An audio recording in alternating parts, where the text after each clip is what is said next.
নমস্কার বন্ধুরা, আমি অর্পিতা আবার চলে এসেছি নতুন একটা রেসিপি নিয়ে। আজকে আমি বানাচ্ছি লোটে মাছের ভর্তা অথবা লোটে মাছ ঝুরো।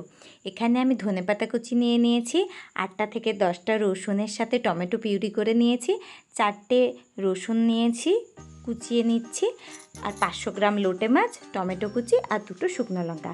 তেলটা দেখো আমার ভালোভাবে গরম হয়ে গিয়েছে। এবারে এর মধ্যে আমি 2টো শুকনো লঙ্কা ভালো করে ভেজে নিয়েছি। এবারে আমি পেঁয়াজগুলো ছেড়ে দিলাম। পেঁয়াজটা ভালোভাবে নেড়ে চেড়ে নিচ্ছি।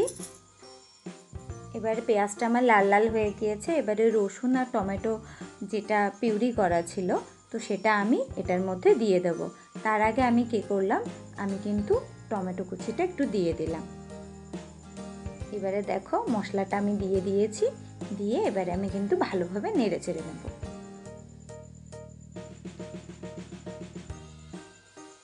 এবারে এটার মধ্যে আমি হলুদ আর কাশ্মীরি রেড চিলি পাউডার আর লবণ কিন্তু অ্যাড করে দিলাম, দিয়ে আবার মশলাটাকে কষিয়ে নিচ্ছি।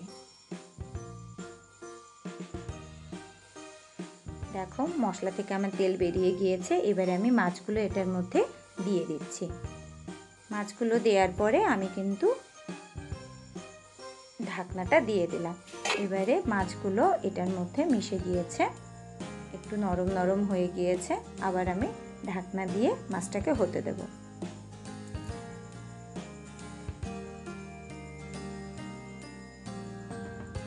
এবারে আমার মাছগুলো এটার সাথে মিশে গিয়েছে। এখন আমি মাছগুলোর থেকে আমি কাঁটা কিন্তু বেছে নেব। অতিরিক্ত কাঁটা থাকলেও খেতে আমার ভালো লাগে না, সেই জন্য আমি কিছুটা কাঁটা বের করি। আপনারা চাইলে মাছের থেকে কাঁটাগুলো নাও বের করতে পারেন।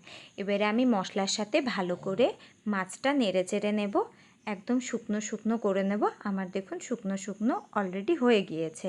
এবারে এর মধ্যে আমি ধনেপাতা কুচি দিয়ে দিলাম, একটু ভালো করে নেড়ে চেড়ে নেব। আবার ধনেপাতা কুচি দেওয়ার পরে দেখুন আমার কিন্তু লোটে মাছের ভর্তা একদম রেডি।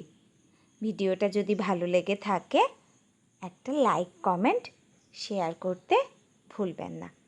টাটা।